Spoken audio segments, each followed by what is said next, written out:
श्री परमात्मने नमः। श्री गणेशाय नमः। श्री जानकी वल्लभो विजयते। श्री रामचरितमानस सप्तम सोपान उत्तरकांड। मोर के कंठ की आभा के समान हरिताभ नीलवर्ण देवताओं में श्रेष्ठ ब्राह्मण भृगु जी के चरण कमल के चिन्ह से सुशोभित, शोभा से पूर्ण, पीताम्बरधारी, कमल नेत्र, सदा परम प्रसन्न, हाथों में बाण और धनुष धारण किए हुए, वानर समूह से युक्त, भाई लक्ष्मण जी से सेवित, स्तुति किए जाने योग्य श्री जानकी जी के पति, रघुकुल श्रेष्ठ, पुष्पक विमान पर सवार श्री रामचंद्र जी को मैं निरंतर नमस्कार करता हूँ। कौशलपुरी के स्वामी श्री रामचंद्र जी के सुंदर और कोमल दोनों चरण कमल ब्रह्मा जी और शिव जी के द्वारा वंदित हैं। श्री जानकी जी के कर कमलों से दुलराए हुए हैं और चिंतन करने वाले के मन रूपी भंवरों के नित्य संगी हैं, अर्थात चिंतन करने वालों का मन रूपी भ्रमर सदा उन चरण कमलों में बसा रहता है। कुंद के फूल, चंद्रमा और शंख के समान सुंदर गौरवर्ण जगत जननी श्री पार्वती जी के पति, वांछित फल के देने वाले, दुखियों पर सदा दया करने वाले, सुंदर कमल के समान नेत्र वाले, कामदेव से छुड़ाने वाले, कल्याणकारी श्री शंकर जी को मैं नमस्कार करता हूँ। श्री राम जी के लौटने की अवधि का एक ही दिन बाकी रह गया, अतएव नगर के लोग बहुत आतुर अधीर हो रहे हैं। राम के वियोग में दुबले हुए स्त्री पुरुष जहाँ तहाँ सोच विचार कर रहे हैं कि क्या बात है, श्री राम जी क्यों नहीं आए। इतने में ही सब सुंदर शकुन होने लगे और सबने मन प्रसन्न हो गए। नगर भी चारों ओर से रमणीक हो गया, मानो ये सब के सब चिन्ह प्रभु के शुभ आगमन को जना रहे हैं। कौशल्या आदि सब माताओं के मन में ऐसा आनंद हो रहा है जैसे अभी कोई कहना ही चाहता है कि सीता जी और लक्ष्मण जी सहित प्रभु श्री रामचंद्र जी आ गए।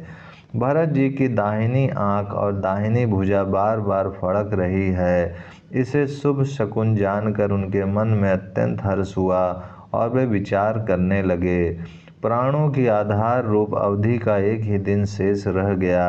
यह सोचते ही भरत जी के मन में अपार दुख हुआ। क्या कारण हुआ कि नाथ नहीं आए। प्रभु ने कुटिल जानकर मुझे कहीं भुला तो नहीं दिया। आहा हाँ, लक्ष्मण बड़े धन्य एवं बड़भागी हैं जो श्री रामचंद्र जी के चरण बिंद के प्रेमी हैं, अर्थात उनसे अलग नहीं हुए। मुझे तो प्रभु ने कपटी और कुटिल पहचान लिया, इसी से नाथ ने मुझे साथ नहीं लिया।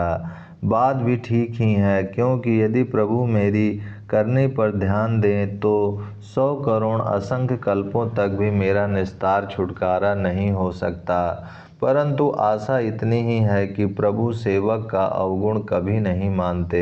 वे दीन बंधु हैं और अत्यंत ही कोमल स्वभाव के हैं। अतएव मेरे हृदय में ऐसा पक्का भरोसा है कि श्री राम जी अवश्य मिलेंगे, क्योंकि मुझे शकुन बड़े शुभ हो रहे हैं। किंतु अवधि बीत जाने पर यदि मेरे प्राण रह गए तो जगत में मेरे समान नीच कौन होगा।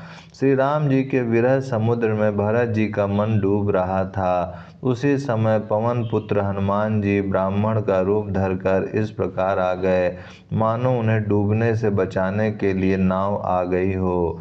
हनुमान जी ने दुर्बल शरीर भरत जी को जटाओं का मुकुट बनाए राम राम रघुपति जपते और कमल के समान नेत्रों से प्रेम अश्रुओं का जल बहाते कुश के आसन पर बैठे देखा। उन्हें देखते ही हनुमान जी अत्यंत हर्षित हुए।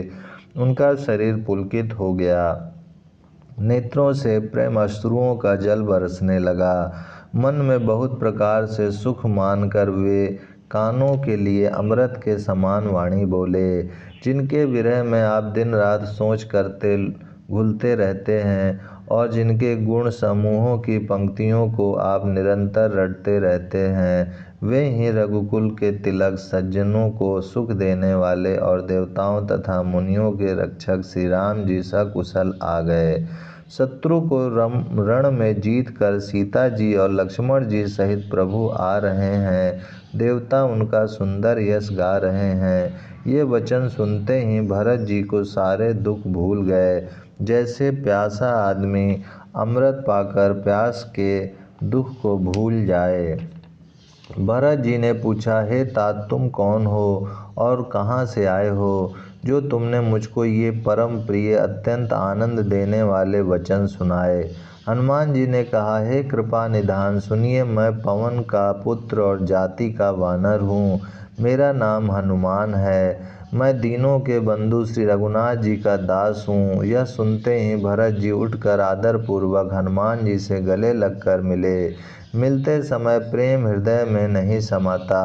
नेत्रों से आनंद और प्रेम के आंसुओं का जल बहने लगा और शरीर पुलकित हो गया। भरत जी ने कहा, हे हनुमान, तुम्हारे दर्शन से मेरे समस्त दुख समाप्त हो गए, दुखों का अंत हो गया। तुम्हारे रूप में आज मुझे प्यारे राम जी ही मिल गए। भरत जी ने बार बार कुशल पूछी और कहा, हे भाई सुनो, इस शुभ संवाद के बदले में तुम्हें क्या दूं? इस संदेश के समान इसके बदले में देने लायक पदार्थ जगत में कुछ भी नहीं है। मैंने यह विचार कर देख लिया है, इसलिए हे तात, मैं तुमसे किसी प्रकार भी उऋण नहीं हो सकता। अब मुझे प्रभु का चरित्र हाल सुनाओ। तब हनुमान जी ने भरत जी के चरणों में मस्तक नवाकर श्री रघुनाथ जी की सारी गुण गाथा कही। भरत जी ने पूछा, हे हनुमान, कहो कृपालु स्वामी श्री रामचंद्र जी कभी मुझे अपने दास की तरह याद भी करते हैं? रघुवंश के भूषण श्री राम जी क्या कभी अपने दास की भांति मेरा स्मरण करते रहे हैं?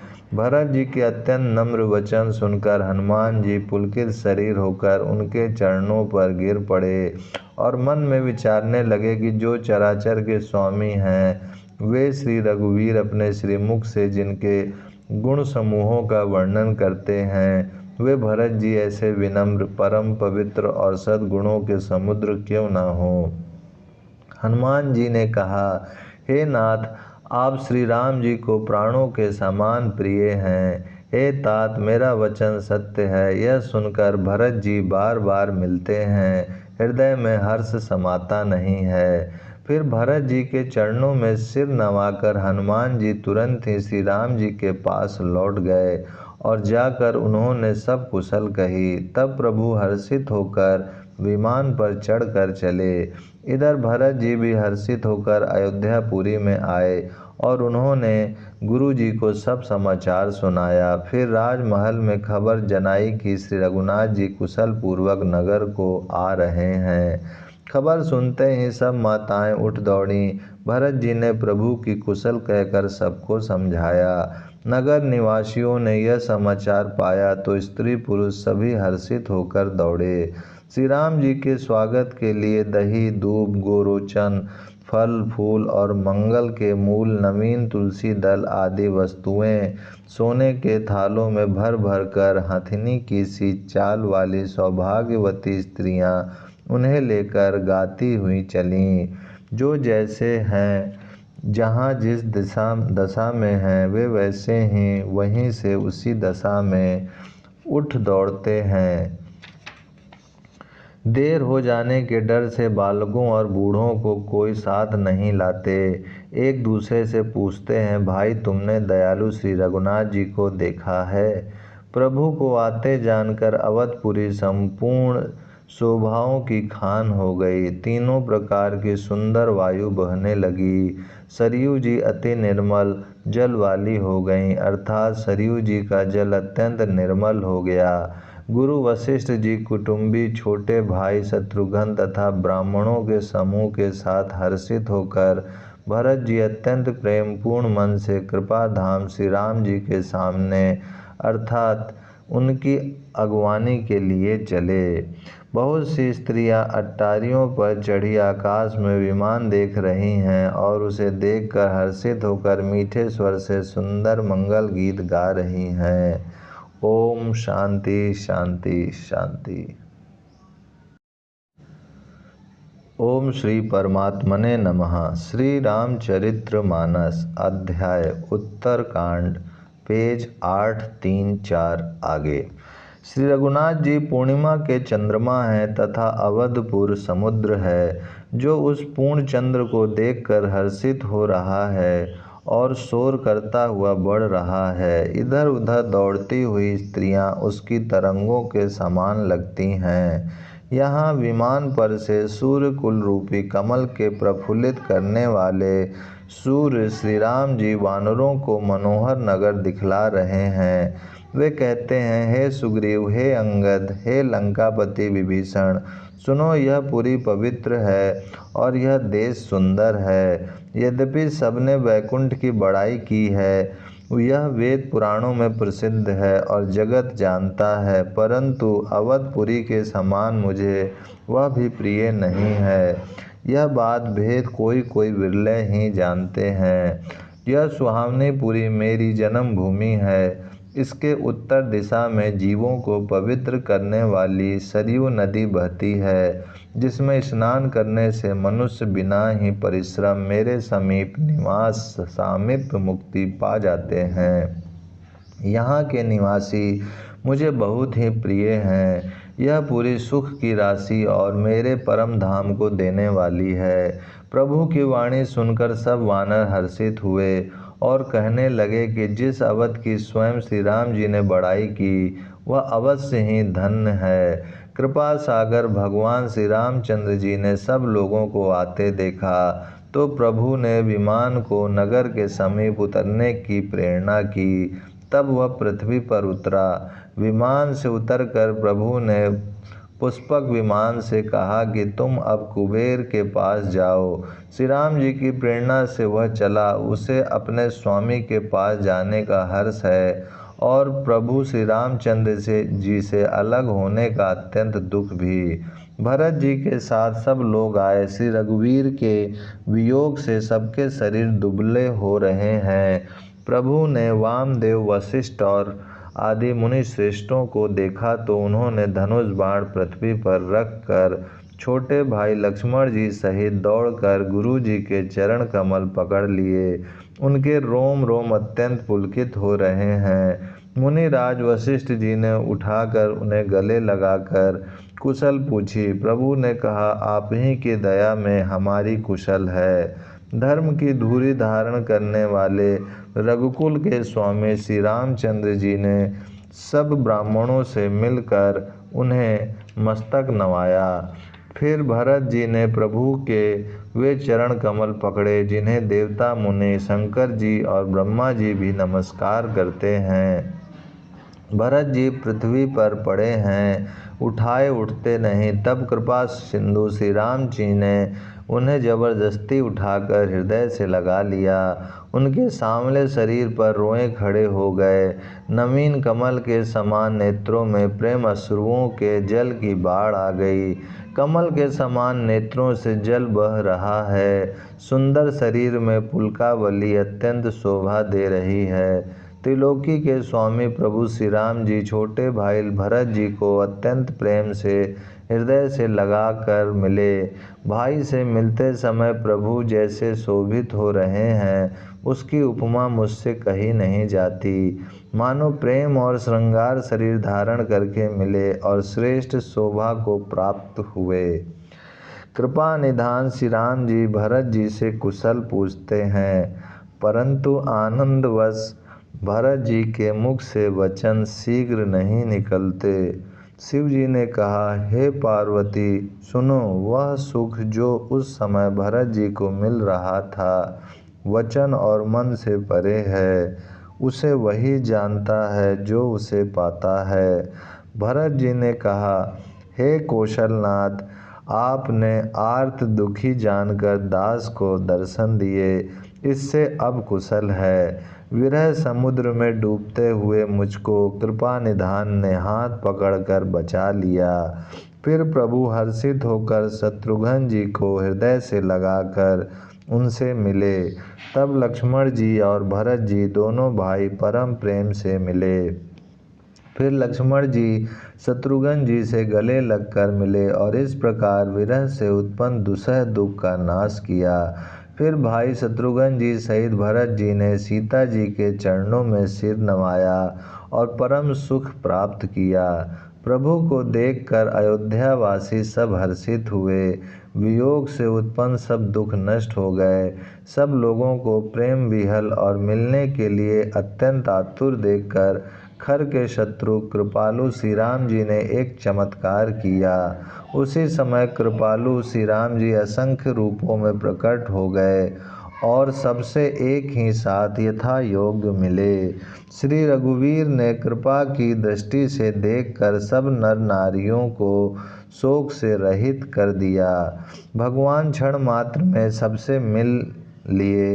हे उमा, यह रहस्य किसी ने नहीं जाना। इस प्रकार शील और गुणों के धाम श्री राम जी सबको सुखी करके आगे बढ़े। कौशल्या आदि माताएं ऐसे दौड़ी मानो नई ब्याही हुई गौएं अपने बछड़ों को देखकर दौड़ी हों। मानो नई ब्याही हुई गौएं अपने छोटे बछड़ों को घर पर छोड़ परवश होकर वन में चरने गई हों और दिन का अंत होने पर बछड़ों से मिलने के लिए हुंकार करके थन से दूध गिराती हुई नगर की ओर दौड़ी हों। प्रभु ने अत्यंत प्रेम से सब माताओं से मिलकर उनसे बहुत प्रकार के कोमल वचन कहे। वियोग से उत्पन्न भयानक विपत्ति दूर हो गई और सबने भगवान से मिलकर और उनके वचन सुनकर अगणित सुख और हर्ष प्राप्त किए। सुमित्रा जी अपने पुत्र लक्ष्मण जी की श्री राम जी के चरणों में प्रीति जानकर उनसे मिलीं। श्री राम जी से मिलते समय कैकेयी जी हृदय में बहुत सकुचाईं। लक्ष्मण जी भी सब माताओं से मिलकर और आशीर्वाद पाकर हर्षित हुए। वे कैकेयी जी से बार बार मिले परंतु उनके मन का क्षोभ रोष नहीं जाता। जानकी जी सब सासुओं से मिली और उनके चरणों लगकर उन्हें अत्यंत हर्ष हुआ। सासुएं कुशल पूछकर आशीष दे रही हैं कि तुम्हारा सुहाग अचल हो। सब माताएं श्री रघुनाथ जी का कमल सा मुखड़ा देख रही हैं। नेत्रों से प्रेम के आंसू उमड़े आते हैं परंतु मंगल का समय जानकर वे आंसुओं के जल को नेत्रों में ही रोक रखती हैं। सोने के थाल से आरती उतारती हैं और बार बार प्रभु के श्रीअंगों की ओर देखती हैं। अनेकों प्रकार से निछावरें करती हैं और हृदय में परमानंद तथा हर्ष भर रही हैं। कौशल्या जी बार बार कृपा के समुद्र और रणधीर श्री रघुवीर को देख रही हैं। वे बार बार हृदय में विचारती हैं कि इन्होंने लंकापति रावण को कैसे मारा। मेरे ये दोनों बच्चे बड़े ही सुकुमार हैं और राक्षस तो बड़े भारी योद्धा और महान बली थे। लक्ष्मण जी और सीता जी सहित प्रभु श्री रामचंद्र जी को माता देख रही हैं। उनका मन परमानंद में मग्न है और शरीर बार बार पुलकित हो रहा है। लंकापति विभीषण, वानर राज सुग्रीव, नल नील जामवन और अंगद तथा हनुमान जी आदि सभी उत्तम स्वभाव वाले वीर वानरों ने मनुष्यों के मनोहर शरीर धारण कर लिए। वे सब भरत जी के प्रेम, सुंदर स्वभाव, त्याग के व्रत और नियमों की अत्यंत प्रेम से आदर पूर्वक बड़ाई कर रहे हैं और नगर निवासियों की प्रेमशील और विनय से पूर्ण रीति देखकर वे सब प्रभु के चरणों में उनके प्रेम की सराहना कर रहे हैं। फिर श्री रघुनाथ जी ने सब सखाओं को बुलाया और सबको सिखाया कि मुनि के चरणों में लगो। ये गुरु वशिष्ठ जी हमारे कुल भर के पूज्य हैं। इन्हीं की कृपा से रण में राक्षस मारे गए हैं। फिर गुरु जी से कहा, हे मुनि सुनिए, ये सब मेरे सखा हैं। ये संग्राम रूपी समुद्र में मेरे लिए बेड़े जहाज के समान हुए। मेरे हित के लिए इन्होंने अपने जन्म तक हार दिए, अपने प्राणों तक को होम दिया। ये मुझे भरत से भी अधिक प्रिय हैं। प्रभु के वचन सुनकर सब प्रेम और आनंद में मग्न हो गए। इस प्रकार पल पल में उन्हें नए नए सुख उत्पन्न हो रहे हैं। ओम शांति शांति शांति। ओम श्री परमात्मने नमः। श्री रामचरितमानस अध्याय उत्तरकांड पेज 839 आगे। फिर गुरु जी से कहा, हे मुनि सुनिए, ये सब मेरे सखा हैं। ये संग्राम रूपी समुद्र में मेरे लिए बेड़े जहाज के समान हुए। मेरे हित के लिए इन्होंने अपने जन्म तक हार दिए, अपने प्राण तक को होम दिया। ये मुझे भरत से भी अधिक प्रिय हैं। प्रभु के वचन सुनकर सब प्रेम और आनंद में मग्न हो गए। इस प्रकार पल पल में उन्हें नए नए सुख उत्पन्न हो रहे हैं। फिर उन लोगों ने कौशल्या जी के चरणों में मस्तक नवाए। कौशल्या जी ने हर्षित होकर आशीष दी और कहा, तुम मुझे रघुनाथ के समान प्यारे हो। आनंद कंद श्री राम जी अपने महल को चले। आकाश फूलों की वृष्टि से छा गया। नगर के स्त्री पुरुषों के समूह अट्टारियों पर चढ़कर उनके दर्शन कर रहे हैं।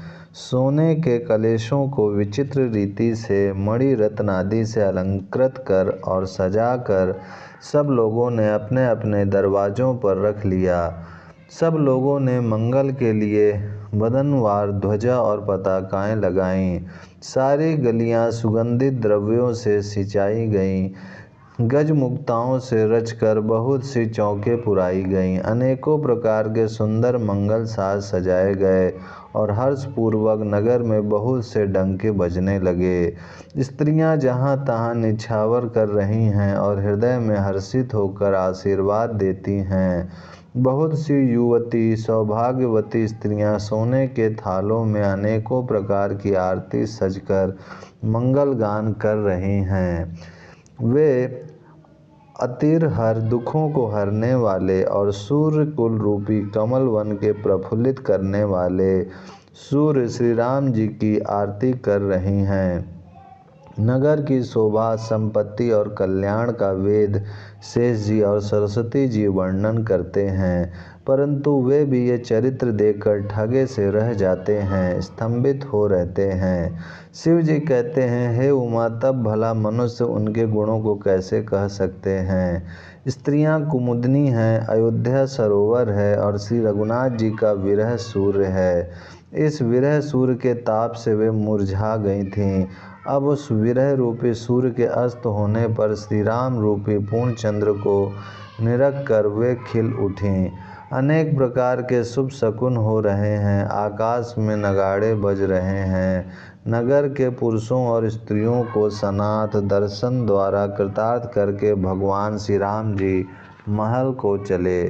शिव जी कहते हैं, हे भवानी, प्रभु ने जान लिया कि माता कैकेयी लज्जित हो गई हैं, इसलिए वे पहले उन्हीं के महल को गए और उन्हें समझा बुझाकर बहुत सुख दिया। फिर श्री हरि ने अपने महल को गमन किया। कृपा के समुद्र श्री राम जी जब अपने महल को गए तब नगर के स्त्री पुरुष सब सुखी हुए। गुरु वशिष्ठ जी ने ब्राह्मणों को बुला लिया और कहा, आज शुभ घड़ी, सुंदर दिन आदि सभी शुभ योग है। आप सब ब्राह्मण हर्षित होकर आज्ञा दीजिए जिसमें श्री रामचंद्र जी सिंहासन पर विराजमान हो। वशिष्ठ मुनि के सुहावने वचन सुनते ही सब ब्राह्मणों को बहुत ही अच्छे लगे। वे सब अनेकों ब्राह्मण कोमल वचन कहने लगे कि श्री राम जी का राजाभिषेक संपूर्ण जगत को आनंद देने वाला है। हे मुनि श्रेष्ठ, अब विलंब न कीजिए और महाराज का तिलक शीघ्र कीजिए। तब मुनि ने सुमंत्र जी से कहा। वे सुनते ही हर्षित होकर चले। उन्होंने तुरंत ही जाकर अनेकों रथ, घोड़े और हाथी सजाए और जहाँ तहाँ सूचना देने वाले दूतों को भेजकर मांगलिक वस्तुएं मांग कर फिर हर्ष के साथ आकर वशिष्ठ जी के चरणों में सिर नवाया। अवधपुरी बहुत ही सुंदर सजाई गई। देवताओं ने पुष्पों की वर्षा की झड़ी लगा दी। श्री रामचंद्र जी ने सेवकों को बुलाकर कहा कि तुम लोग जाकर पहले मेरे सखाओं को स्नान कराओ। भगवान के वचन सुनते ही सेवक जहाँ तहाँ दौड़े और तुरंत ही उन्होंने सुग्रीव आदि को स्नान कराया। फिर करुणा निधान श्री राम जी ने भरत जी को बुलाया और उनकी जटाओं को अपने हाथों से सुलझाया। तदंतर भक्त वत्सल कृपालु प्रभु श्री रघुनाथ जी ने तीनों भाइयों को स्नान कराया। भरत जी का भाग्य और प्रभु की कोमलता का वर्णन अरबों शेष जी भी नहीं कर सकते। फिर श्री राम जी ने अपनी जटाएं खोलीं और गुरु जी की आज्ञा मांगकर स्नान किया। स्नान करके प्रभु ने आभूषण धारण किए। उनके सुशोभित अंगों को देखकर सैकड़ों असंख्य कामदेव लजा गए। इधर सासुओं ने जानकी जी को आदर के साथ तुरंत ही स्नान करा के उनके अंग अंग में दिव्य वस्त्र और श्रेष्ठ आभूषण भली भांति सजा दिए, पहना दिए। श्री राम के बाईं ओर रूप और गुणों की खान रमा श्री जानकी जी शोभित हो रही हैं। उन्हें देखकर सब माताएं अपना जन्म जीवन सफल समझकर हर्षित हुईं। काकभुसुंडी जी कहते हैं, हे पक्षीराज गरुण जी सुनिए। उस समय ब्रह्मा जी, शिव जी और मुनियों के समूह तथा विमानों पर चढ़कर सब देवता आनंद कंद भगवान के दर्शन करने के लिए आए। प्रभु को देखकर मुनि वशिष्ठ जी के मन में प्रेम भर आया। उन्होंने तुरंत ही दिव्य सिंहासन मंगवाया जिसका तेज सूर्य के समान था। उसका सौंदर्य वर्णन नहीं किया जा सकता। ब्राह्मणों को सिर नवाकर श्री रामचंद्र जी उस पर विराज गए। श्री जानकी जी के सहित श्री रघुनाथ जी को देखकर मुनियों का समुदाय अत्यंत ही हर्षित हुआ। तब ब्राह्मणों ने वेद मंत्रों का उच्चारण किया। आकाश में देवता और मुनि जय हो ऐसी पुकार करने लगे। सबसे पहले मुनि वशिष्ठ जी ने तिलक किया। फिर उन्होंने सब ब्राह्मणों को तिलक करने की आज्ञा दी। पुत्र को राज सिंहासन पर देखकर माताएं हर्षित हुईं और उन्होंने बार बार आरती उतारी। उन्होंने ब्राह्मणों को अनेकों प्रकार के दान दिए और संपूर्ण याचकों को अयाचक बना दिया, माला माल कर दिया। त्रिभुवन के स्वामी श्री रामचंद्र जी को अयोध्या के सिंहासन पर विराजित देखकर देवताओं ने नगाड़े बजाए। आकाश में बहुत से नगाड़े बज रहे हैं। गंधर्व और किन्नर गा रहे हैं। अप्सराओं के झुंड नाच रहे हैं। देवता और मुनि परमानंद प्राप्त कर रहे हैं। भरत, लक्ष्मण और शत्रुघ्न जी, विभीषण जी, अंगद, हनुमान और सुग्रीव आदि सहित क्रमशः छत्र, चमर, पंखा, धनुष, तलवार, ढाल और शक्ति लिए हुए सुशोभित हैं। श्री सीता जी सहित सूर्यवंश के विभूषण श्री राम जी के शरीर में अनेकों कामदेवों की छवि शोभा दे रही है। नवीन जल युक्त मेघों के समान सुंदर श्याम शरीर पर पीताम्बर देवताओं के मन को भी मोहित कर रहा है। मुकुट, बाजूबंद आदि विचित्र आभूषण अंग अंग में सजे हुए हैं। कमल के समान नेत्र है, चौड़ी छाती है और लंबी भुजाएं हैं। जो उनके दर्शन करते हैं वे मनुष्य धन्य हैं। हे पक्षीराज गरुण जी, वह शोभा, वह समाज और वह सुख मुझसे कहते नहीं बनता। सरस्वती जी, शेष जी और वेद निरंतर उसका वर्णन करते हैं और उसका रस आनंद महादेव जी ही जानते हैं। सब देवता अलग अलग स्तुति करके अपने अपने लोक को चले गए। तब भांटों का रूप धारण करके चारों वेद वहाँ आए जहाँ श्री राम जी थे। ओम शांति शांति शांति। ओम श्री परमात्मने नमः। श्री रामचरितमानस अध्याय उत्तरकांड, पेज 844 आगे। कृपा निधान सर्वज्ञ प्रभु ने उन्हें पहचान कर उनका बहुत ही आदर किया, जो कि चारों वेद ही थे। इसका भेद किसी ने कुछ भी नहीं जाना। वेद गुणगान करने लगे। हे सगुण और निर्गुण रूप, हे अनुपम रूप लावण्य युक्त, हे राजाओं के शिरोमणि, आपकी जय हो। आपने रावण आदि प्रचंड प्रबल दुष्ट निशाचरों को अपनी भुजाओं के बल से मार डाला। आपने मनुष्य अवतार लेकर संसार के भार को नष्ट करके अत्यंत कठोर दुखों को भस्म कर दिया। हे दयालु, हे शरणागत की रक्षा करने वाले प्रभु, आपकी जय हो। मैं शक्ति सीता जी सहित शक्तिमान आपको नमस्कार करता हूँ। हे हरे, आपकी दुस्तर माया के वशीभूत होने के कारण देवता, राक्षस, नाग, मनुष्य और चराचर सभी काल, कर्म और गुणों से भरे हुए उनके वशीभूत हुए दिन रात अनंत भव आवागमन के मार्ग में भटक रहे हैं। हे नाथ, इनमें से जिनको आपने कृपा करके कृपा दृष्टि से देख लिया, वे माया जनित तीनों प्रकार के दुखों से छूट गए। हे जन्म मरण के श्रम को काटने में कुशल श्री राम जी, हमारी रक्षा कीजिए। हम आपको नमस्कार करते हैं। जिन्होंने मिथ्या ज्ञान के अभिमान में विशेष रूप से मतवाले होकर जन्म मृत्यु के भय को हरने वाली आपकी भक्ति का आदर नहीं किया, हे हरि, उन्हें देव दुर्लभ देवताओं को भी बड़ी कठिनता से प्राप्त होने वाले ब्रह्मा आदि के पद को पाकर भी हम उस पद से नीचे गिरते देखते हैं। परंतु जो सब आशाओं को छोड़कर आप पर विश्वास करके आपके दास हो रहते हैं, वे केवल आपका नाम ही जप कर बिना ही परिश्रम भव सागर से तर जाते हैं। हे नाथ, ऐसे आपका हम स्मरण करते हैं। जो चरण शिव जी और ब्रह्मा जी के द्वारा पूज्य है तथा जिन चरणों की कल्याणमयी रज का स्पर्श पाकर शीला बनी हुई गौतम ऋषि की पत्नी अहिल्या तर गई, जिन चरणों के नख से मुनियों द्वारा वंदित त्रैलोक को पवित्र करने वाली देव नदी गंगा जी निकली और ध्वजा, वज्र, अंकुश और कमल इन चिन्हों से युक्त जिन चरणों में वन में फिरते समय कांटे चुभ जाने से घट्टे पड़ गए हैं, हे मुकुंद, हे राम, हे रमापति, हम आपके उन्हीं दोनों चरण कमलों को नित्य भजते रहते हैं। वेद शास्त्रों ने कहा है कि जिसका मूल अव्यक्त प्रकृति है, जो प्रवाह रूप से अनादि हैं, जिसके 4 त्वचाएं, 6 तने, 25 शाखाएं और अनेकों पत्ते और बहुत से फूल हैं, जिसमें कड़वे और मीठे 2 प्रकार के फल लगे हैं, जिस पर एक ही बेल है जो उसी के आश्रित रहती है, जिसमें नित्य नए पत्ते और फूल निकलते रहते हैं, ऐसे संसार वृक्ष स्वरूप विश्व रूप में प्रकट हम आपको बारंबार नमस्कार करते हैं। ब्रह्म अजन्मा है, अद्वैत है, केवल अनुभव से ही जाना जाता है और मन से परे है। जो इस प्रकार कहकर उस ब्रह्म का ध्यान करते हैं, वे ऐसा कहा करें और जाना करें, किंतु हे नाथ, हम तो नित्य आपका सगुण यश ही गाते हैं।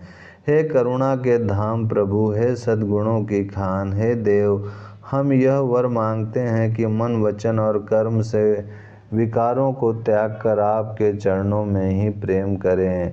वेदों ने सबके देखते यह श्रेष्ठ विनती की, फिर वे अंतर ध्यान हो गए और ब्रह्मलोक को चले गए।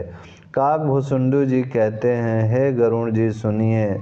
तब शिव जी वहाँ आए जहाँ श्री रघुवीर थे और गदगद वाणी से स्तुति करने लगे। उनका शरीर पुलकावली से पूर्ण हो गया। हे राम, हे रमा रमण लक्ष्मीकांत, हे जन्म मरण के संताप का नाश करने वाले, आपकी जय हो। आवागमन के भय से व्याकुल इस सेवक की रक्षा कीजिए। हे अवधपति, हे देवताओं के स्वामी, हे रमापति, हे विभो, मैं शरणागत आपसे यही मांगता हूँ कि हे प्रभु मेरी रक्षा कीजिए।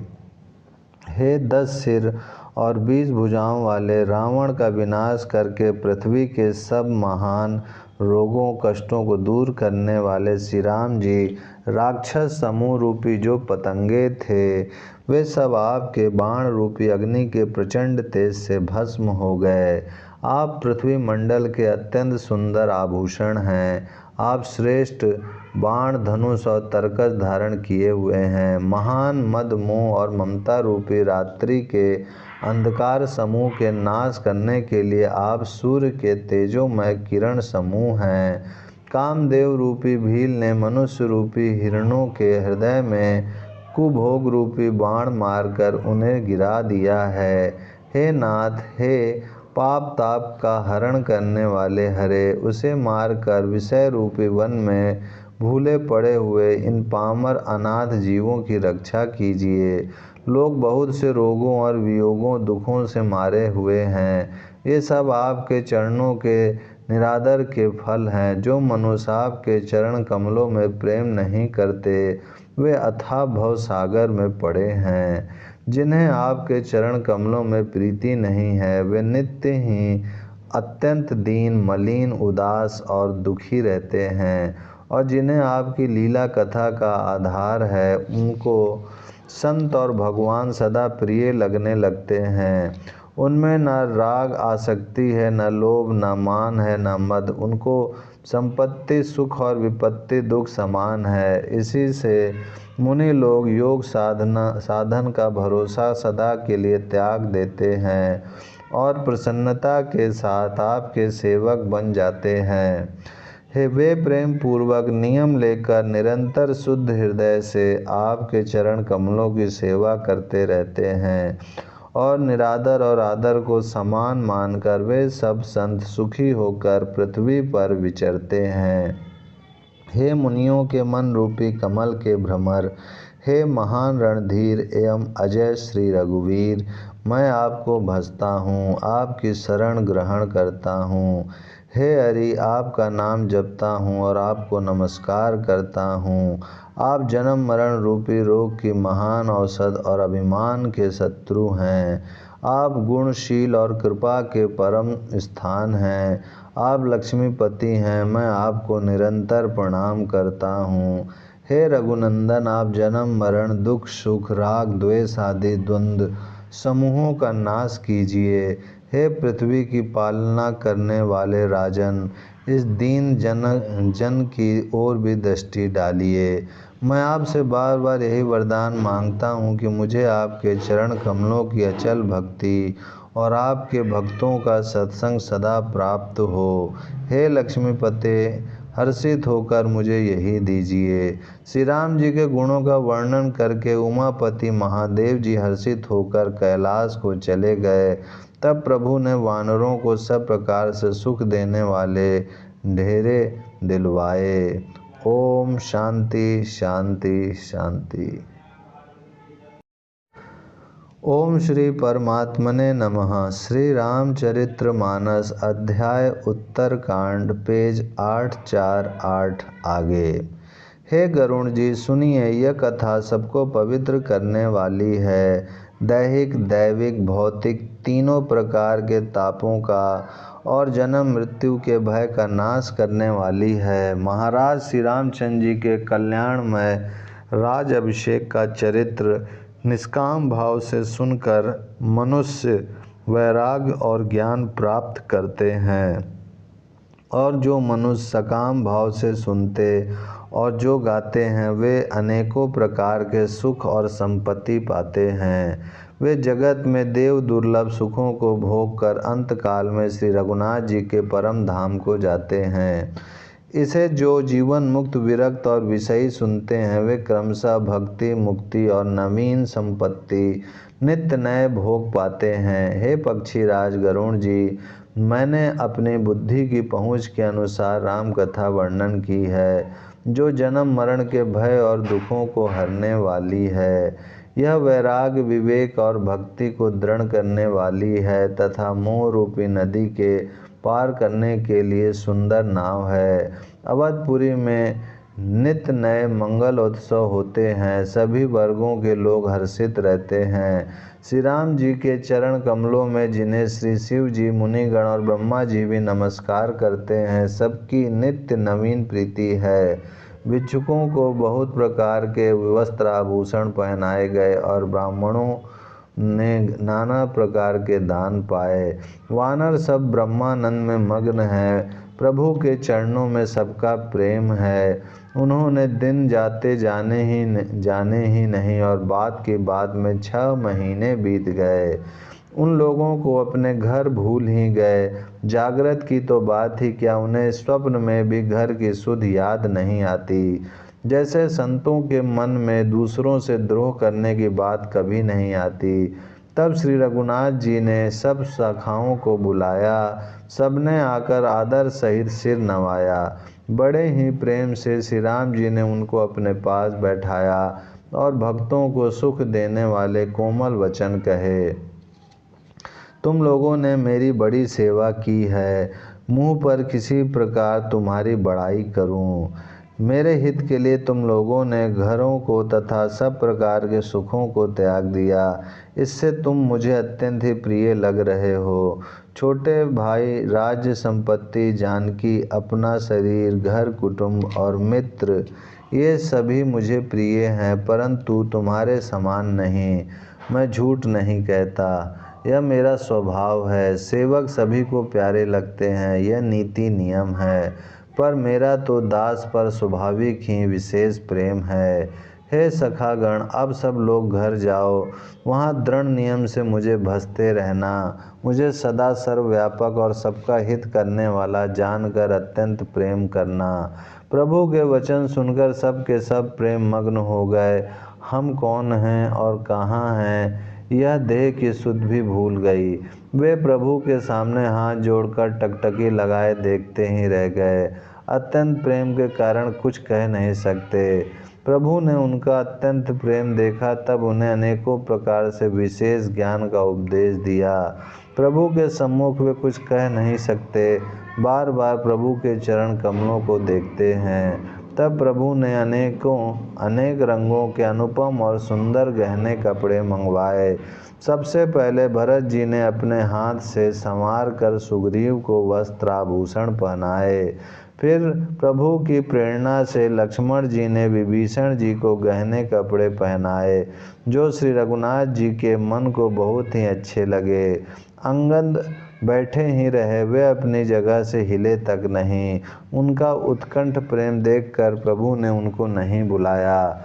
जामवान और नील आदि सबको श्री रघुनाथ जी ने स्वयं भूषण वस्त्र पहनाए। वे सब अपने हृदयों में श्री रामचंद्र जी के रूप को धारण करके उनके चरणों में मस्तक नवाकर चले।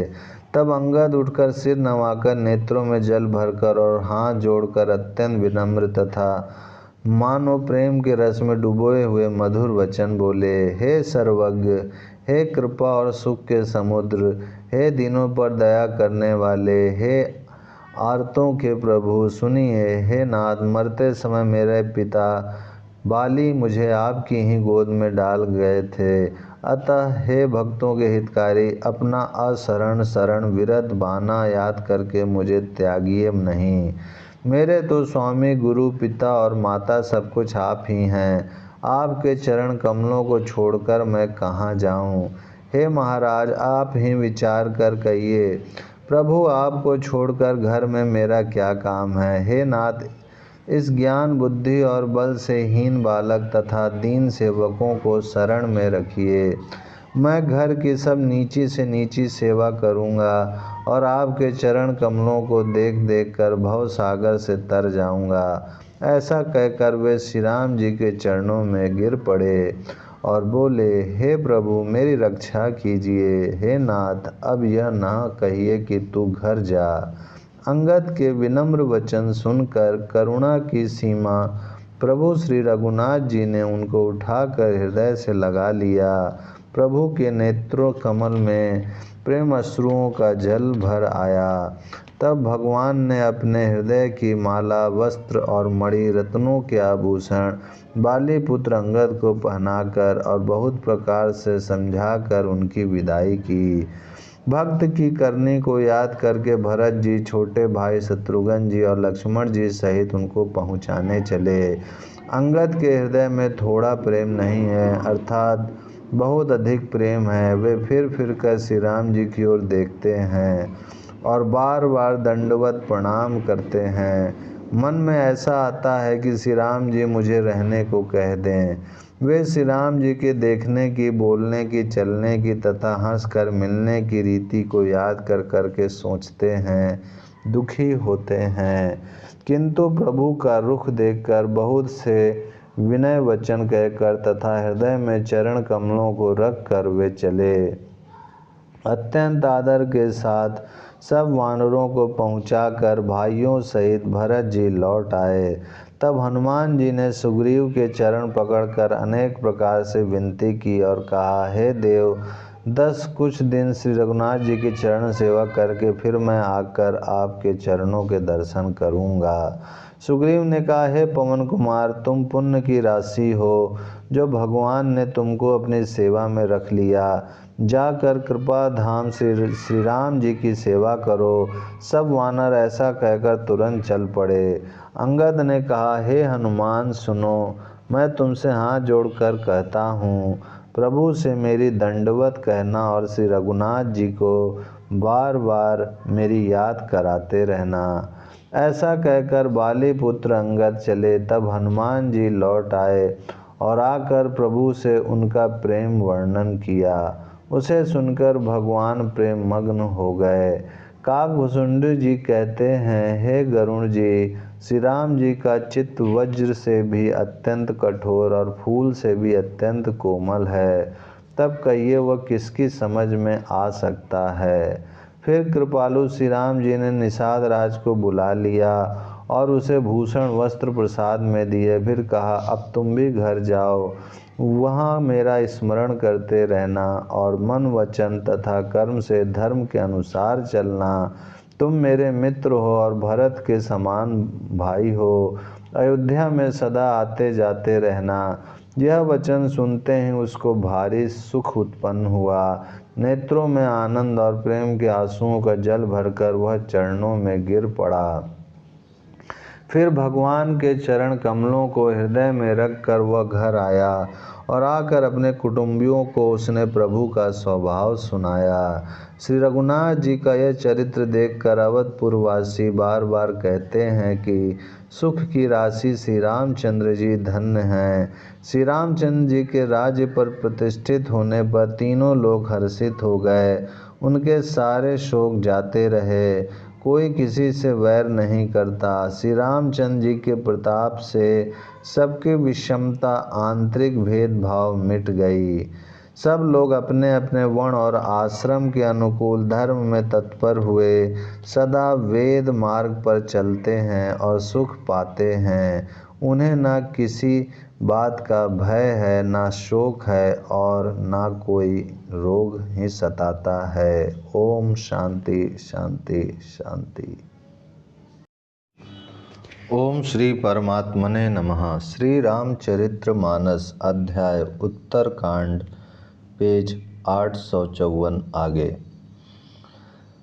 राम राज्य में दैहिक, दैविक और भौतिक ताप किसी को नहीं व्यापते। सब मनुष्य परस्पर प्रेम करते हैं और वेदों में बताई हुई नीति मर्यादा में तत्पर रहकर अपने अपने धर्म का पालन करते हैं। धर्म अपने चारों चरणों सत्य, शौच, दया और दान से जगत में परिपूर्ण हो रहा है। स्वप्न में भी कहीं पाप नहीं है। पुरुष और स्त्री सभी राम भक्ति के परायण हैं और सभी परम गति मोक्ष के अधिकारी हैं। छोटी अवस्था में मृत्यु नहीं होती, ना किसी को कोई पीड़ा होती है। सभी के शरीर सुंदर और निरोग हैं। ना कोई दरिद्र है, ना दुखी है और ना दीनहीन है। ना कोई मूर्ख है और ना शुभ लक्षणों से हीन ही है। सभी दंभ रहित हैं, धर्म परायण हैं और पुण्य आत्मा हैं। पुरुष और स्त्री सभी चतुर और गुणवान हैं। सभी गुणों का आदर करने वाले और पंडित हैं तथा सभी ज्ञानी हैं। सभी कृतज्ञ, दूसरों के किए हुए उपकार को मानने वाले हैं। कपट, चतुराई, धूर्तता किसी में नहीं है।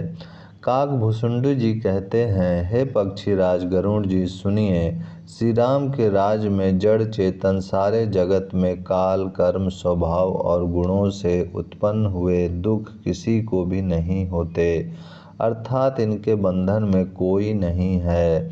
अयोध्या में श्री रघुनाथ जी 7 समुद्रों की मेखला करधनी वाली पृथ्वी के एकमात्र राजा हैं, जिनके एक एक रोम में अनेकों ब्रह्मांड हैं। उनके लिए 7 द्वीपों की यह प्रभुता कुछ अधिक नहीं है। बल्कि प्रभु की उस महिमा को समझ लेने पर तो यह कहने में कि वे 7 समुद्रों से घिरी हुई सप्तद्वीपमयी पृथ्वी के एक छत्र सम्राट हैं, उनकी बड़ी हीनता होती है। परंतु हे गरुण जी, जिन्होंने वह महिमा जान भी ली है, वे भी फिर इस लीला में बड़ा प्रेम मानते हैं, क्योंकि उस महिमा को भी जानने का फल यह लीला, इस लीला का अनुभव ही है। इंद्रियों का दमन करने वाले श्रेष्ठ महामुनि ऐसा कहते हैं। रामराज की सुख संपत्ति का वर्णन शेष जी और सरस्वती जी भी नहीं कर सकते। सभी नर नारी उदार हैं, सभी परोपकारी हैं और सभी ब्राह्मणों के चरणों के सेवक हैं। सभी पुरुष मात्र एक पत्नी व्रती हैं। इसी प्रकार स्त्रियां भी मन, वचन और कर्म से पति का हित करने वाली हैं। श्री रामचंद्र जी के राज में दंड केवल सन्यासियों के हाथों में है और भेद नाचने वालों के नृत्य समाज में है। और जीतो शब्द केवल मन के जीतने के लिए ही सुनाई पड़ता है, अर्थात राजनीति में शत्रुओं को जीतने तथा चोर डाकुओं आदि को दमन करने के लिए साम, दान, दंड और भेद, ये 4 उपाय किए जाते हैं।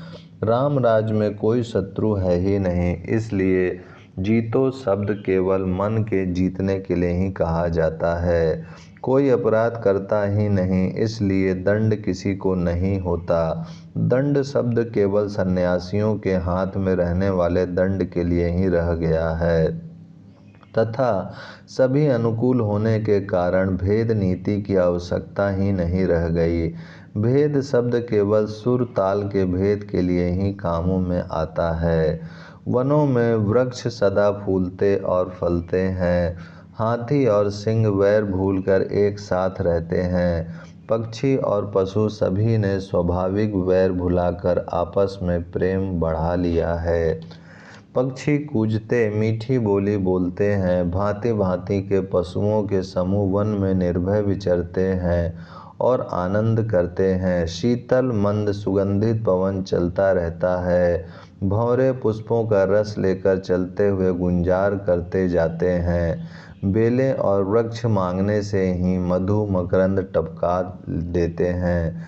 गौवें मन चाहा दूध देती हैं। धरती सदा खेती से भरी रहती है। त्रेता में सतयुग की करनी स्थिति हो गई। समस्त जगत के आत्मा भगवान को जगत का राजा जानकर पर्वतों ने अनेक प्रकार की मणियों की खानें प्रकट कर दी। सब नदियाँ श्रेष्ठ, शीतल, निर्मल और सुखप्रद स्वादिष्ट जल बहने लगीं। समुद्र अपनी मर्यादा में रहते हैं। वे लहरों के द्वारा किनारों पर रत्न डाल देते हैं, जिन्हें मनुष्य पा जाते हैं। सब तालाब कमलों से परिपूर्ण हैं। 10 दिशाओं के विभाग अर्थात सभी प्रदेश अत्यंत प्रसन्न हैं। श्री रामचंद्र जी के राज्य में चंद्रमा अपनी अमृतमय किरणों से पृथ्वी को पूर्ण कर देते हैं। सूर्य उतना ही तपते हैं जितने की आवश्यकता होती है और मेघ मांगने से जब जहाँ जितना चाहिए उतना ही जल देते हैं। प्रभु श्री राम जी ने करोड़ों अश्वमेध यज्ञ किए और ब्राह्मणों को अनेकों दान दिए। श्री रामचंद्र जी वेद मार्ग के पालने वाले, धर्म की धुरी को धारण करने वाले, प्रकृति जन सत्व रज और तम तीनों गुणों से अतीत और भोगों ऐश्वर्य में इंद्र के समान है। शोभा की खान सुशील और विनम्र सीता जी सदा पति के अनुकूल रहती हैं। वे कृपा सागर श्री राम जी की प्रभुता महिमा को जानती हैं और मन लगाकर उनके चरण कमलों की सेवा करती हैं। यद्यपि घर में बहुत से अपार दास और दासियां हैं और वे सभी सेवा की विधि में कुशल हैं, तथापि स्वामी की सेवा का महत्व जानने वाली श्री सीता जी घर की सब सेवा अपने ही हाथों से करती हैं और श्री रामचंद्र जी की आज्ञा का अनुसरण करती हैं। कृपा सागर श्री रामचंद्र जी जिस प्रकार से सुख मानते हैं, श्री जी वही करती हैं, क्योंकि वे सेवा की विधि को जानने वाली हैं। घर में वात्सल्य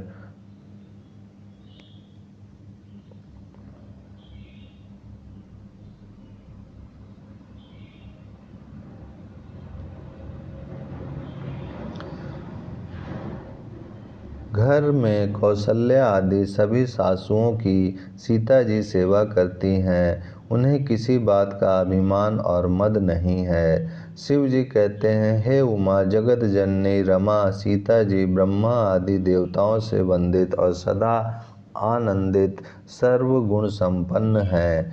देवता जिनका कृपा कटाक्ष चाहते हैं, परंतु वे उनकी ओर देखती भी नहीं, वे ही लक्ष्मी जी जानकी जी अपने महामहिम स्वभाव को छोड़कर श्री रामचंद्र जी के चरण विंदों में प्रीति करती हैं। सब भाई अनुकूल रहकर उनकी सेवा करते हैं। श्री राम जी के चरणों में उनकी अत्यंत अधिक प्रीति है।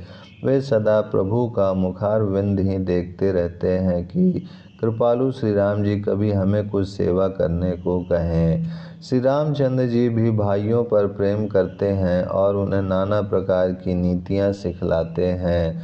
नगर के लोग हर्षित रहते हैं और सब प्रकार के देव दुर्लभ देवताओं को भी कठिनता से प्राप्त होने योग्य भोग भोगते हैं। वे दिन रात ब्रह्मा जी को मनाते रहते हैं और उनसे श्री रघुवीर के चरणों में प्रीति चाहते हैं। सीता जी के लव और कुश ये दो पुत्र उत्पन्न हुए, जिनका वेद पुराणों ने वर्णन किया है। वे दोनों ही विजयी विख्यात योद्धा, नम्र और गुणों के धाम हैं और अत्यंत सुंदर हैं, मानो श्री हरि के प्रतिबिंब ही हों। दो दो पुत्र सभी भाइयों के हुए, जो बड़े ही सुंदर, गुणवान और सुशील थे, जो बौद्धिक ज्ञान, वाणी और इंद्रियों से परे और अजन्मा हैं तथा माया, मन और गुणों के परे हैं। वही सच्चिदानंद घन भगवान श्रेष्ठ नर लीला करते हैं। प्रातः काल सरयू जी में स्नान करके ब्राह्मणों और संजनों के साथ सभा में बैठते हैं। वशिष्ठ जी वेद और पुराणों की कथाएं वर्णन करते हैं और श्री राम जी सुनते हैं। यद्यपि वे सब जानते हैं, वे भाइयों को साथ लेकर भोजन करते हैं। उन्हें देखकर सभी माताएं आनंद से भर जाती हैं। भरत जी और शत्रुघ्न जी दोनों भाई हनुमान जी सहित उपवन में जाकर वहां बैठकर श्री राम जी के गुणों की कथाएं पूछते हैं और हनुमान जी अपने सुंदर बुद्धि से उन गुणों में गोता लगाकर उनका वर्णन करते हैं। श्री रामचंद्र जी के निर्मल गुणों को सुनकर दोनों भाई अत्यंत सुख पाते हैं और विनय करके बार बार कहलवाते हैं। ओम शांति शांति शांति।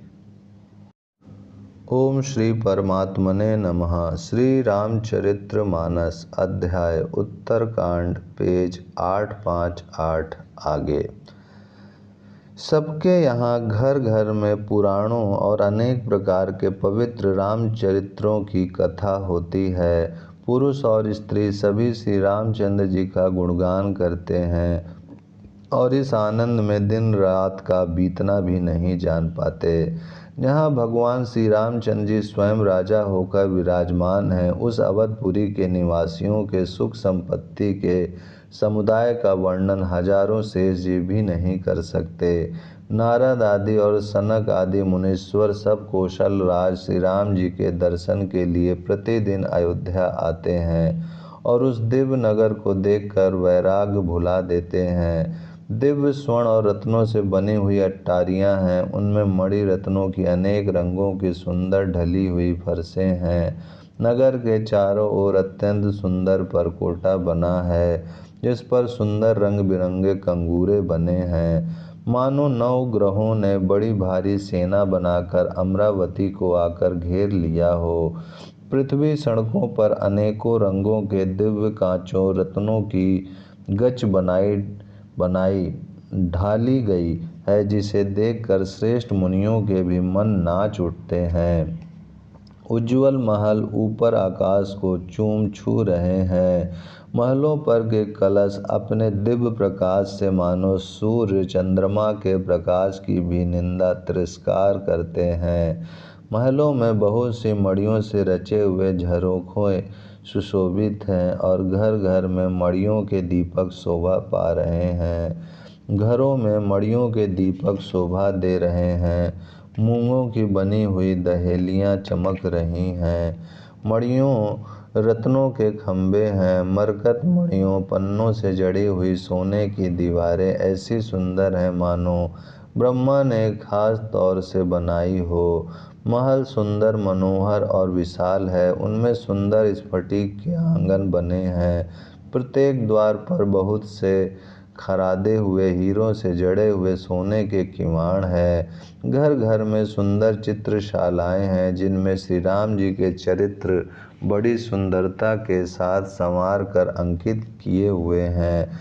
जिन्हें मुनि देखते हैं तो वे उनके भी चित्त को चुरा लेते हैं। सभी लोगों ने भिन्न भिन्न प्रकार की पुष्पों की वाटिकाएं यत्न करके लगा रखी हैं, जिनमें बहुत जातियों की सुंदर और ललित लताएं सदा वसंत की तरह फूलती रहती हैं।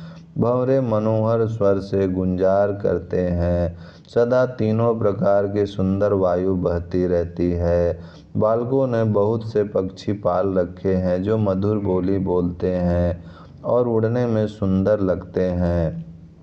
मोर, हंस, सारस और कबूतर घरों के ऊपर बड़ी ही शोभा पाते हैं। वे पक्षी मड़ियों की दीवारों में और छत में जहाँ तहाँ अपनी परछाई देखकर वहाँ दूसरे पक्षी समझकर बहुत प्रकार से मधुर बोली बोलते और नृत्य करते हैं। बालक तोता मैना को पढ़ाते हैं कि कहो राम रघुपति जन पालक राजद्वार सब प्रकार से सुंदर हैं। गलियां, चौराहे और बाजार सभी सुंदर हैं। सुंदर बाजार हैं जो वर्णन करते नहीं बनता। वहाँ वस्तुएं बिना ही मूल्य मिलती हैं। जहाँ स्वयं लक्ष्मीपति राजा हों, वहाँ की संपत्ति का वर्णन कैसे किया जाए। बजाज कपड़े का व्यापार करने वाले, सराफ रुपए पैसे के लेन देन करने वाले आदि वणिक व्यापारी बैठे हुए ऐसे जान पड़ते हैं मानो अनेक कुबेर हों। स्त्री पुरुष बच्चे और बूढ़े जो भी हैं सभी सुखी, सदाचारी और सुंदर हैं। नगर के उत्तर दिशा में सरयू जी बह रही हैं, जिनका जल निर्मल और गहरा है। मनोहर घाट बंधे हुए हैं। किनारे पर जरा भी कीचड़ नहीं है। अलग कुछ दूरी पर वह सुंदर घाट है, जहाँ घोड़ों और हाथियों के ठट जल पिया करते हैं। पानी भरने के लिए बहुत से जनाने घाट हैं, जो बड़े ही मनोहर हैं। वहाँ पुरुष स्नान नहीं करते। राजघाट सब प्रकार से सुंदर और श्रेष्ठ है, जहाँ चारों वर्णों के पुरुष स्नान करते हैं। सरयू जी के किनारे किनारे देवताओं के मंदिर हैं, जिनके चारों ओर सुंदर उपवन बगीचे हैं। नदी के किनारे कहीं कहीं विरक्त और ज्ञान परायण मुनि और सन्यासी निवास करते हैं। सरयू जी के किनारे किनारे सुंदर तुलसी जी के झुंड बहुत से पेड़ मुनियों ने लगा रखे हैं। नगर की शोभा तो कुछ कही नहीं जाती। नगर के बाहर भी परम सुंदरता है। श्री अयोध्यापुरी के दर्शन करते ही संपूर्ण पाप भाग जाते हैं। वहाँ वन, उपवन, बावलियाँ और तालाब सुशोभित हैं। अनुपम बावलियाँ, तालाब और मनोहर तथा विशाल कुएं शोभा दे रहे हैं, जिनकी सुंदर रत्नों की सीढ़ियाँ और निर्मल जल देखकर देवता और मुनि तक मोहित हो जाते हैं। तालाबों में अनेक रंगों के कमल खिल रहे हैं। अनेकों पक्षी कूज रहे हैं और भंवरे गुंजार कर रहे हैं। परम रमणीय बगीचे कोयल आदि पक्षियों की सुंदर बोली से मानो राह चलने वालों को बुला रहे हैं। स्वयं लक्ष्मीपति भगवान जहाँ राजा हों, उस नगर का कहीं वर्णन किया जा सकता है। अणिमा आदि आठों सिद्धियाँ और समस्त सुख संपत्तियाँ अयोध्या में छा रही हैं। लोग जहाँ तहाँ श्री रघुनाथ जी के गुण गाते हैं और बैठकर एक दूसरे को यही सीख देते हैं कि शरणागत का पालन करने वाले श्री राम जी को भजो। शोभाशील रूप और गुणों के धाम श्री रघुनाथ जी को भजो। कमल नयन और सांवले शरीर वाले को भजो। पलक जिस प्रकार नेत्रों की रक्षा करते हैं, उसी प्रकार अपने सेवकों की रक्षा करने वाले को भजो। सुंदर बाण, धनुष और तरकस धारण करने वाले को भजो। संत रूपी कमल वन के खिलाने के लिए सूर्य रूप रणधीर श्री राम जी को भजो। काल रूपी भयानक सर्प के भक्षण करने वाले श्री राम प्रभु को जो गरुण जी को के ऊपर वास करते हैं उनको भजो। निष्काम भाव से प्रणाम करते ही ममता का नाश कर देने वाले श्री राम जी को भजो। लोभ मोह रूपी हरनियों के समूह के नाश करने वाले श्री राम रूप की रात को भजो। कामदेव रूपी हाथी के लिए सिंह रूप तथा सेवकों को सुख देने वाले श्री राम जी को भजो। संशय और शोक रूपी घने अंधकार के नाश करने वाले श्री राम रूप सूर्य को भजो। राक्षस रूपी घने वन को जलाने वाले श्री राम रूप अग्नि को भजो। जन्म मृत्यु के भय को नाश करने वाले श्री जानकी जी समेत श्री रघुवीर को क्यों नहीं भजते। बहुत सी वासनाओं रूपी मच्छरों को नाश करने वाले श्री राम रूप हिम राशि बर्फ के ढेर को भजो। नित्य एक रस अजन्मा और अविनाशी श्री रघुनाथ जी को भजो। मुनियों को आनंद देने वाले, पृथ्वी का भार उतारने वाले और तुलसीदास के उदार दयालु स्वामी श्री राम जी को भजो। इस प्रकार नगर के स्त्री पुरुष श्री राम जी का गुणगान करते हैं और कृपा निधान श्री राम जी सदा सब पर अत्यंत प्रसन्न रहते हैं। काकभुसुंडी जी कहते हैं, हे पक्षीराज गरुण जी, जब से राम प्रताप रूपी अत्यंत प्रचंड सूर्य उदित हुआ तब से तीनों लोकों में पूर्ण प्रकाश भर गया है। इससे बहुतों को सुख और बहुतों के मन में शोक हुआ है। जिन जिनको शोक हुआ उन्हें मैं बखान कर कहता हूँ। सर्वत्र प्रकाश छा जाने से पहले तो अविद्या रूपी रात्रि नष्ट हो गई, पाप रूपी उल्लू जहाँ तहाँ छिप गए और काम क्रोध रूपी कुमुद मुंद गए। भांति भांति के बंधन कारक कर्म गुण काल और स्वभाव ये चकोर हैं जो राम प्रताप रूपी सूर्य के प्रकाश में कभी सुख नहीं पाते। मत्सर डाह मान मोह और मद रूपी जो चोर हैं उनका हुनर कला भी किसी और नहीं चल पाता। धर्म रूपी तालाब में ज्ञान विज्ञान ये अनेकों प्रकार के कमल खिल उठे।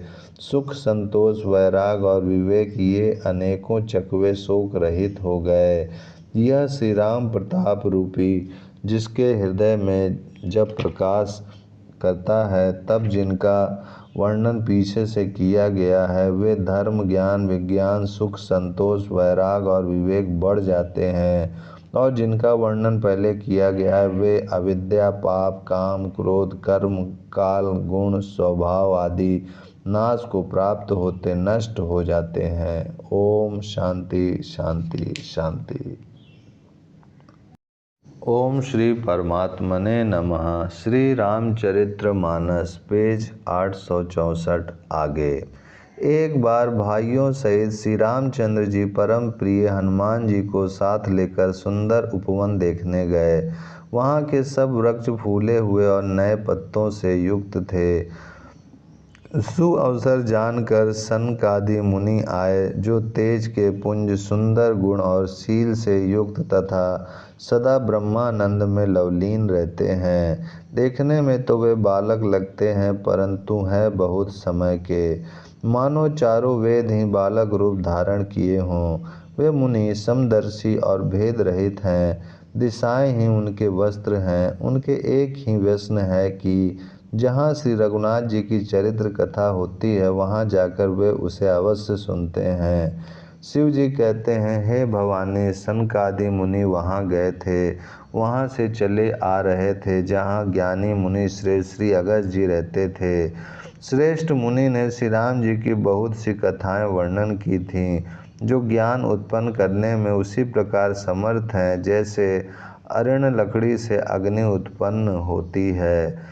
सनकादि मुनियों को आते देखकर श्री रामचंद्र जी ने हर्षित होकर दंडवत की और स्वागत कुशल पूछकर प्रभु ने उनके बैठने के लिए अपना पीताम्बर बिछा दिया। फिर हनुमान जी सहित तीनों भाइयों ने दंडवत की। सबको बड़ा सुख हुआ। मुनि श्री रघुनाथ जी की अतुलनीय छवि देखकर उसी में मग्न हो गए। वे मन को रोक ना सके। वे जन्म मृत्यु के चक्र से छुड़ाने वाले श्याम शरीर कमल नयन सुंदरता के धाम श्री राम जी को टकटकी लगाए देखते ही रह गए, पलक नहीं मारते और प्रभु हाथ जोड़े सिर नवा रहे हैं। उनकी प्रेम विहल दशा देखकर उनकी भांति श्री रघुनाथ जी के नेत्रों से भी प्रेम अश्रुओं का जल बहने लगा और शरीर पुलकित हो गया। तदंतर प्रभु ने हाथ पकड़कर श्रेष्ठ मुनियों को बैठाया और परम मनोहर वचन कहे। हे मुनीश्वरों, सुनिए, आज मैं धन्य हूँ। आपके दर्शनों से ही सारे पाप नष्ट हो जाते हैं। बड़े ही भाग्य से सत्संग की प्राप्ति होती है, जिससे बिना ही परिश्रम जन्म मृत्यु का चक्र नष्ट हो जाता है।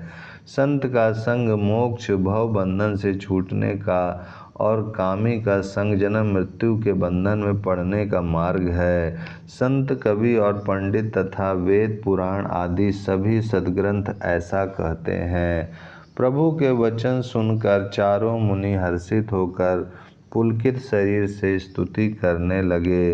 हे भगवान, आपकी जय हो। आप अंत रहित, विकार रहित, पाप रहित, अनेक सब रूपों में प्रकट एक अद्वितीय और करुणामय हैं। हे निर्गुण, आपकी जय हो। हे गुणों के समुद्र, आपकी जय हो, जय हो। आप सुख के धाम, अत्यंत सुंदर और अति चतुर हैं। हे लक्ष्मीपति, आपकी जय हो। हे पृथ्वी के धारण करने वाले, आपकी जय हो। आप उपमा रहित, अजन्मा, अनादि और शोभा की खान हैं। आप ज्ञान के भंडार, स्वयं मन रहित और दूसरों को मान देने वाले हैं। वेद और पुराण आपका पावन सुंदर यश गाते हैं। आप तत्व के जानने वाले, की हुई सेवा को मानने वाले और अज्ञान का नाश करने वाले हैं। हे निरंजन, माया रहित, आपके अनेकों अनंत नाम हैं और कोई नाम नहीं है, अर्थात आप सब नामों के परे हैं। आप सर्वरूप हैं, सब में व्याप्त हैं और सबके हृदय रूपी घर में सदा निवास करते हैं।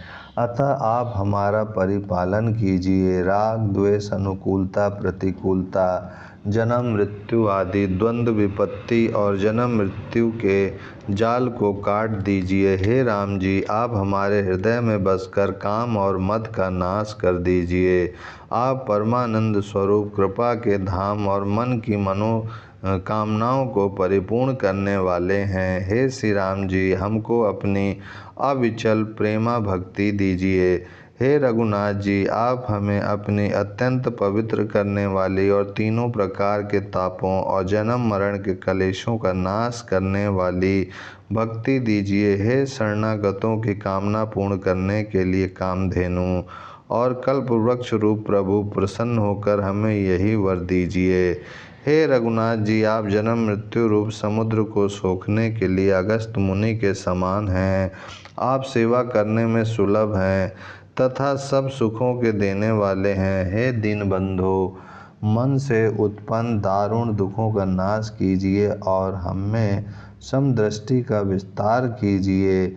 आप विषयों की आशा, भय और ईर्ष्या आदि के निवारण करने वाले हैं तथा विनय, विवेक और वैराग्य के विस्तार करने वाले हैं। हे राजाओं के शिरोमणि एवं पृथ्वी के भूषण श्री राम जी, संसृत जन्म मृत्यु के प्रवाह रूपी नदी के लिए नौका रूप अपनी भक्ति प्रदान कीजिए। हे मुनियों के मन रूपी मान सरोवर में निरंतर निवास करने वाले हंस, आपके चरण कमल ब्रह्मा जी और शिव जी द्वारा वंदित हैं। आप रघुकुल के केतु, वेद मर्यादा के रक्षक और काल, कर्म, स्वभाव तथा गुण रूप बंधनों के भक्षक नाशक हैं। आप तरन तारण, स्वयं तरे हुए और दूसरों को तारने वाले तथा सब दोषों को हरने वाले हैं। तीनों लोकों के विभूषण आप ही तुलसीदास के स्वामी हैं। प्रेम सहित बार बार स्तुति करके और सिर नवाकर तथा अपना अत्यंत मनचाहा वर पाकर शनकादि मुनि ब्रह्मलोक को गए। सनकादि मुनि ब्रह्मलोक को चले गए। तब भाइयों ने श्री राम जी के चरणों में सिर नवाया। सब भाई प्रभु से पूछते सकुचाते हैं, इसलिए सब हनुमान जी की ओर देख रहे हैं। वे प्रभु के श्री मुख की वाणी सुनना चाहते हैं, जिसे सुनकर सारे भ्रमों का नाश हो जाता है। अंतर्यामी प्रभु सब जान गए और पूछने लगे, कहो हनुमान, क्या बात है। तब हनुमान जी हाथ जोड़कर बोले, हे दीन दयालु भगवान, सुनिए। हे नाथ, भरत जी कुछ पूछना चाहते हैं, पर प्रश्न करते मन में सकुचा रहे हैं। भगवान ने कहा, हनुमान, तुम तो मेरा स्वभाव जानते हो। भरत के और मेरे बीच में कभी भी कोई अंतर भेद है। प्रभु के वचन सुनकर भरत जी ने उनके चरण पकड़ लिए और कहा, हे नाथ, हे शरणागतों के दुखों को हरने वाले, सुनिए। हे नाथ, ना तो मुझे कुछ संदेह है और न स्वप्न में भी शोक और मोह है। हे कृपा और आनंद के समूह, यह केवल आपकी ही कृपा का फल है। तथापि हे कृपा निधान, मैं आपसे एक धृष्टता करता हूँ। मैं सेवक हूँ और आप सेवक को सुख देने वाले हैं। इससे मेरी धृष्टता को क्षमा कीजिए और मेरे प्रश्नों का उत्तर देकर सुख दीजिए। हे रघुनाथ जी, वेद पुराणों ने संतों की महिमा बहुत प्रकार से गाई है। आपने भी अपने श्री मुख से उनकी बड़ाई की है और उन पर प्रभु आपका प्रेम भी बहुत है। हे प्रभु, मैं उनके लक्षण सुनना चाहता हूँ। आप कृपा के समुद्र हैं और गुण तथा ज्ञान में अत्यंत निपुण हैं।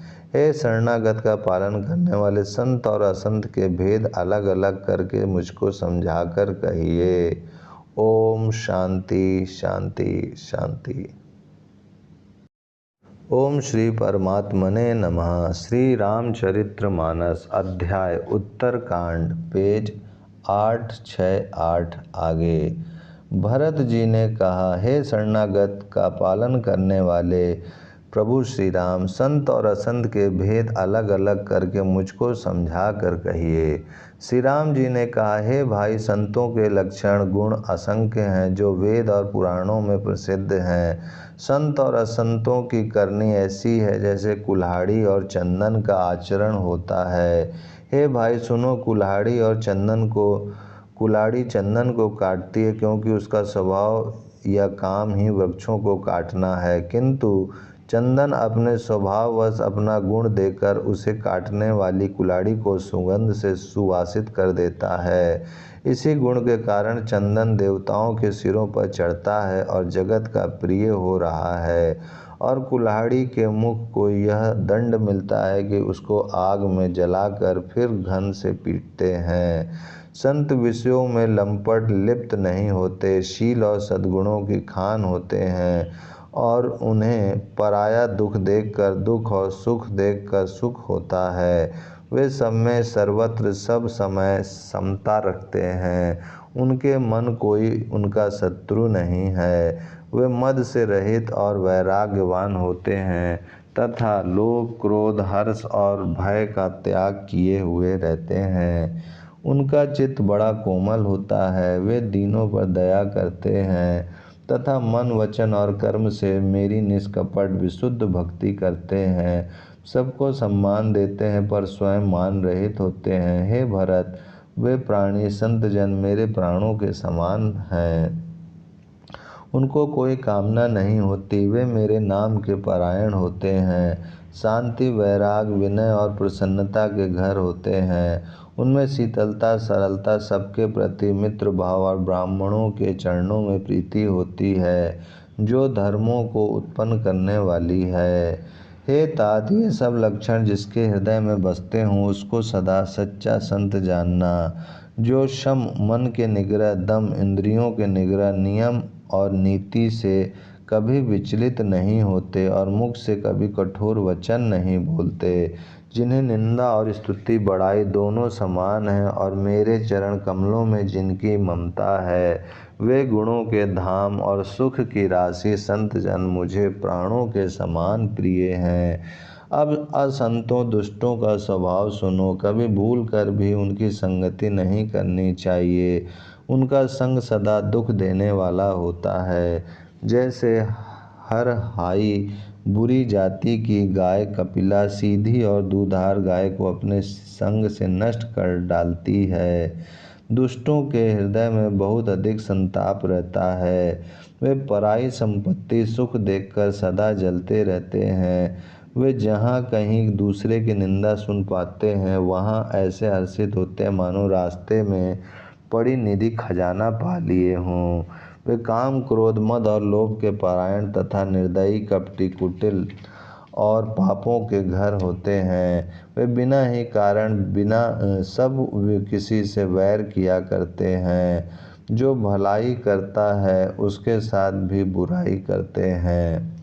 उनका झूठा ही लेना और झूठा ही देना होता है। झूठा ही भोजन होता है, झूठा ही चबेना होता है। अर्थात वे लेन देन के व्यवहार में झूठ का आश्रय लेकर दूसरों का हक मार लेते हैं अथवा झूठी डींग हाँक करते हैं कि हमने लाखों रुपए ले लिए, करोड़ों का दान कर दिया। इसी प्रकार खाते हैं चने की रोटी और कहते हैं कि आज खूब माल खाकर आए, अथवा चबेना चबाकर रह जाते हैं और कहते हैं हमें बढ़िया भोजन से वैराग्य है इत्यादि। मतलब यह कि वे सभी बातों में झूठ ही बोला करते हैं।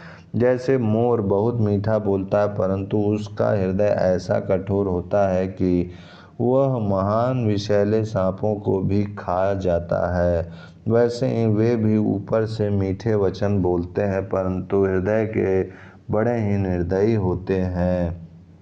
वे दूसरों से द्रोह करते हैं और पराई स्त्री, पराये धन और पराई निंदा में आसक्त रहते हैं। वे पामर और पापमय मनुष्य नर शरीर धारण किए हुए राक्षस ही हैं। लोभ ही उनका ओढ़ना और लोभ ही बिछौना होता है, अर्थात लोभ ही से वे सदा घिरे हुए रहते हैं। वे पशुओं के समान आहार और मैथुन के ही परायण होते हैं। उन्हें यमपुर का भय नहीं लगता। यदि किसी की बड़ाई सुन पाते हैं तो वे ऐसी दुख भरी सांस लेते हैं मानो उन्हें जूड़ी आ गई हो, और जब किसी की विपत्ति देखते हैं तब ऐसे सुखी होते हैं मानो जगत भर के राजा हो गए हों। वे स्वार्थपरायण, परिवार वालों के विरोधी, काम और लोभ के कारण लंपट और अत्यंत क्रोधी होते हैं। वे माता पिता, गुरु और ब्राह्मण किसी को नहीं मानते। आप तो नष्ट हुए ही रहते हैं, साथ ही अपने संग से दूसरों को भी नष्ट करते हैं। मोहवश दूसरों से द्रोह करते हैं। उन्हें न संतों का संग अच्छा लगता है, न भगवान की कथा ही सुहाती है। वे अवगुणों के समुद्र, मंद बुद्धि, कामी, राग युक्त, वेदों के निंदक और जबरदस्ती पराये धन के स्वामी, लूटने वाले होते हैं। वे दूसरों से द्रोह तो करते ही हैं परंतु ब्राह्मण द्रोह विशेषता से करते हैं। उनके हृदय में दंभ और कपट भरा रहता है परंतु वे ऊपर से सुंदर वेश धारण किए रहते हैं। ऐसे नीच और दुष्ट मनुष्य सतयुग और त्रेता में नहीं होते, द्वापर में थोड़े से होंगे और कलयुग में तो इनके झुंड के झुंड होंगे। हे भाई, दूसरों की भलाई के समान कोई धर्म नहीं है और दूसरों को दुख पहुँचाने के समान कोई नीचता पाप नहीं है।